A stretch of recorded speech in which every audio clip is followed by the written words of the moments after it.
We had a family member who my wife and I were concerned about and tried to distance ourselves from them. This is very important right now. This family member in reference is not Pete. It's someone different. So what we're about to go into right now, very separate. It's not Pete. Okay? Separate situation. We noticed some behavior from this family member that was concerning. The more time we spent, the more uncomfortable we became. We didn't feel comfortable spending time around this family member, and we felt like the Lord was warning us to separate ourselves from them. When we distance ourselves by not spending as much time around them, it caused quite a stir in the family. Joni took this as an opportunity to get involved. Me and my wife tried to back away very quietly and didn't want to cause any problems. And this is, again, a pattern. When there is concern regarding safety issues for children and family, this is what Joni has done. Downplay it, and then, as you will see, begin to get upset. This was the game that was played with Joni telling Susie and Jonathan that this couple, this is a Jezebel and a rebellious person, so don't hang out with them. And you have a teachable heart, Susie, so you have to listen to me. So what does Susie do? Susie, in her young and vibrant way, wanting to please, wanting to do what God had called her to, she knew that the Lord had called her to be married to Jonathan.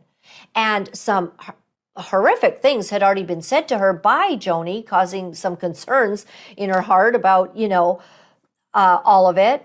That is for Susie to tell. However, Susie believes, as Joni tells her, this is a Jezebel spirit in this young couple. They don't want to hang out. They want to distance themselves from the family. So there begins to be this dissent, this unease. And this is the modus operandi of Joni. Joni would call me into private meetings to discuss the issue, sometimes alone, sometimes with other people. Most of the time I had limited warning, having to leave my desk at work to attend them. I worked in the accounting department at Daystar. At first, I thought she wanted to help, but the longer these meetings went on, I realized that wasn't the case. When we raised issues of some of the comments that this family member had made, such as an off-the-cuff comment to my expecting wife with our first child, that we were excited about, if you want an abortion, I know a guy. That is not funny. And who says that? A joke about torture inflicted by piranhas being funny, and an instance where they responded to a telemarketer by joking they would be right back, but only after they finished having sex with a goat. Weird. My wife and I started feeling uncomfortable with this person being around our baby. In these meetings, I shared this with Joni, and she responded that some Christians have different senses of humor. We felt that this was not a sense of humor issue, but something was wrong.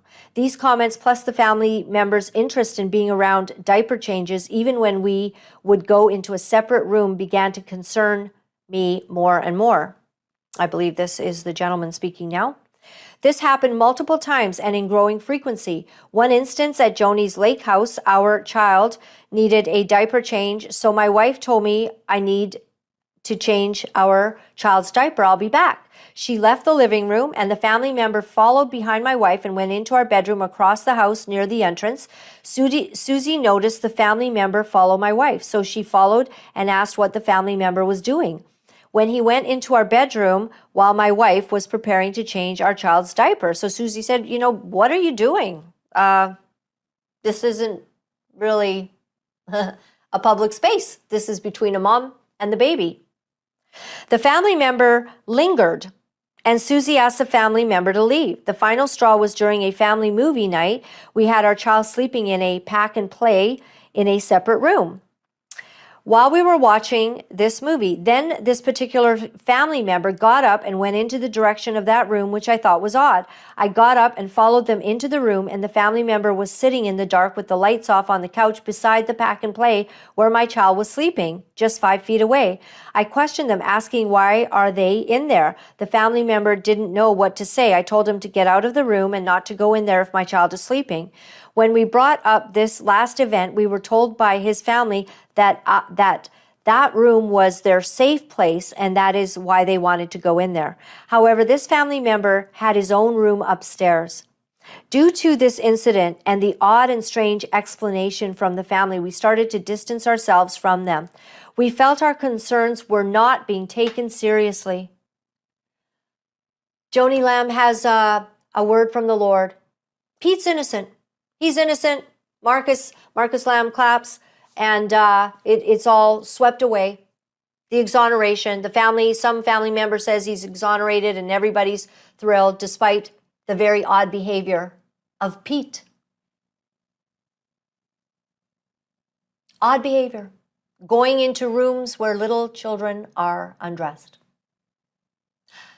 No man in their right mind does that. But it's all swept under the carpet. There's a pattern here. Due to this, we started receiving pressure from Joni stating that we were dividing the family. This is the same pressure that Joni Lamb put on Jonathan and Susie when they wanted everyone to spend time with Pete. Go golfing with him. Be nice to him. He's exonerated. And if you guys can't get along, you're going to be out. It was after this, Joni started to hold meetings where she would call me in and I shared my concerns. She would take the opportunity to target my wife. She felt my wife was the root cause of dissension in the family when we chose to distance ourselves, and she would try to convince me that my wife was controlling and manipulating me. What from any of this would give Joni the idea that his wife's trying to control and manipulate him because he feels unsafe, and she feels unsafe around a family member acting like a bizarre person? Why? All right. That I had no reason to be concerned regarding this family member, and instead that I should stand up to my wife. And this is another familiar thing. Joni Lamb telling men that they need to stand up to their wives because, after all, their wives have them by the... What mother-in-law says these things? I expressed that I am in complete agreement with my wife concerning the red flags regarding the family member. While trying to convince me that my wife is being manipulative, Joni would tell me, you need to use wisdom with what you share with your wife. Oh boy. Now I wonder if Doug has any concerns over this kind of advice. Is Joni careful about what she shares with Doug? I bet she is. Just a thought. You need to use wisdom with what you share with your wife. I didn't think this was right, as my wife and I are one, and I believe we should never keep any information or secrets from the other. Amen to you, young man. Husband and wife, that's sacred. You tell each other everything. That's how you keep each other safe. That's how you're in unity. That's how you keep secrets out of your marriage. You talk to each other. So she would bring up other husbands in the family, citing them as good examples for getting their wives in line, and that I should do the same. Joni tried pressuring me into going to a counselor over the issue, but only the counselor she wanted. At first, I agreed. Can you imagine the manipulation? You don't want your kid to hang around someone that's acting strange, when they're near them, and you have concerns for their behavior. You need counseling. Makes perfect sense, doesn't it? Perfect sense. Right after agreeing to counseling, I began to receive phone calls from various family members who were very upset at us, especially at my wife. They expressed nearly identical wording as Joni and I began to as Joni. So I began to suspect that Joni was privately having conversations with them. I believed their issues with us were not organic, but sparked and stoked like a flame by Joni. I now had to put out fires with other relatives. It felt like a coordinated pressure campaign. So I decided to let Joni know I would not attend counseling. Going to counseling felt like a trap, and I did not have a peace about going after she isolated us from the family by these coordinated attacks. She was absolutely livid. You're not going to counseling? Her response to that is not like, oh, okay, well, I hope you're all right and that, you get over being worried about people being around your child that give you, uncomfortable feelings. Hope you get over that. She's livid. Livid. Why? Does any of this make sense to you except if something's really wrong?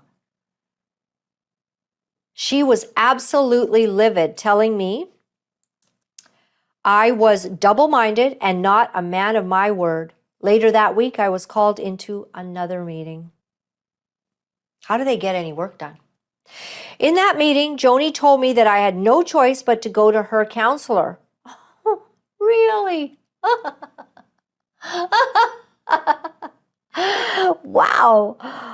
I told her that it isn't right, that you can't just force someone to go to counseling against their will. Joni said, you will go because it is affecting your work performance. Oh, have you heard this before? Okay, your work performance. We've done a performance review. And you're not being submissive. And so this is affecting your performance at work. I respectfully responded, it has not affected his work, and that a personal matter of not wanting to spend time around another family member is not grounds for being forced into counseling by an employer. I mean, Lou, like this is how crazy making it is to be around the Joni. That if you do not comply and you do not read that email, I know you have principles that kind of go against my marriage with Doug, but if you do not read that email, if you do not go for counseling, if you do not do as I say, I mean, it's just sad, isn't it? And I wonder if all the table talk girls ever call her out a bit. They must know. Are they so blinded? So ignorant? So foolish? Has that verse in, is it Ephesians? The ones, that one verse that talks about the silly women. I was always a bit offended by that one verse. The silly women taken captive. And now I know where I sort of can place that. It's silly women doing terrible things with no discernment.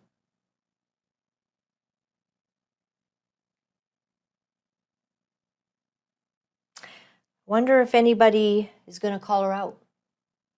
Nah. So he states this is a personal matter of not wanting to spend more time around another family member. This is not grounds for being forced into counseling by an employer. She abruptly ended the meeting. 2 hours later, while on my lunch break, I was called into another meeting. How is he to get his work done so he can get a better performance review? Maybe it's too many meetings, Joni. Too many meetings. Let's get work done. This time when I walked in, she had my boss in there. Oh, can you feel the pain? I always have had a great relationship with my boss because he's probably a normal person. and she tried to use him to persuade me to submit to her. He was in a rock and a hard place, being asked to share with me the importance of family and listening to your elders. The old elder routine. You have to submit to the elders. If it doesn't work, that I just tell you to do things that make no sense just because I'm your boss, then let's bring in the elder as well. She never asked him about my work performance in front of me, leading me to believe she had asked him before I came in, and he answered not to her liking, basically saying, he's a great guy. He works hard. He's not always in meetings, except when you call them. I had one final meeting with Joni. During this meeting, she switched her tune, being very friendly. A new tactic. If something's not working, let's try a different way. She would tell me about the future plans she had for me, that I would help Jonathan run Daystar as his right-hand man. This is something that she had expressed to me multiple times in my years in Texas, but money and positional authority isn't what motivates me. And there's another really interesting pattern to all of this, is that if money and power are not interesting to you, she's out of options. If I cannot control you with my money and my threats of taking your power away or losing your job, if I cannot control you, she's out of options. And it's the nuclear move. I believed God wanted it to happen. I believe if God wanted it to happen, it would. But regardless, I should be content with whatever my lot in life is. Joni tried to convince me to spend time with that family member at least once a month. Does she never quit? The family member that makes them uncomfortable around her children. Please, could you just once a month, could you do that? Could you like Rachel's post, please? Could you just do irrational things just because I'm asking you? I told her I didn't feel like that's what the Lord wanted me to do. Amen. Good job. When she saw that I was not complying, she became angry, and her eyes were like daggers. She threatened my job and dismissed me from the meeting. We are so thankful we didn't back down despite the intimidation and threats, that we held to our convictions from the Lord because we believe our child would have been in great danger. Thank God for your discernment. If we had listened to Joni and compromised our convictions, we believe we would have jeopardized the safety of our child. As a result of holding our ground, we were berated for not participating in family events. Wow. I'm wondering, I'm sure Joni Lamb's too busy having meetings to watch this, but do you see, or is there no hope for you? Do you actually see what you have done? Not just to this couple, but to Jonathan and Susie, what you are doing to Rebecca and JW, and the hellion that has been created with the one child that does whatever they want. What's going on? Do you see? Because if you cannot see, you will not change.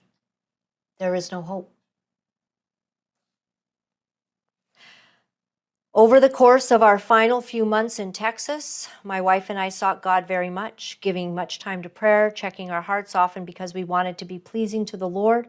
We didn't want to make any missteps and sin before God. We hated the drama. We just wanted to raise our newborn child in peace, praying to God that he would please give us a release to move away from Dallas and from Daystar. After my job was threatened, we felt a release that we could finally leave. We left Daystar and moved away, and a collective standing ovation across the country for you. Well done. You escaped. Very good. Wow. We left Daystar and moved away even without a job and had to trust God to be our provider. I felt it was more important to protect my child and family than risk staying at Daystar. Who else do you think might feel it's more important to protect their child than stay at Daystar? Can you think of anyone? I can. And we're all here because something very bad is happening in a billion-dollar organization that talks about its love for God, but doesn't seem to have the fruit. Cover up, control, manipulation over the dumbest things.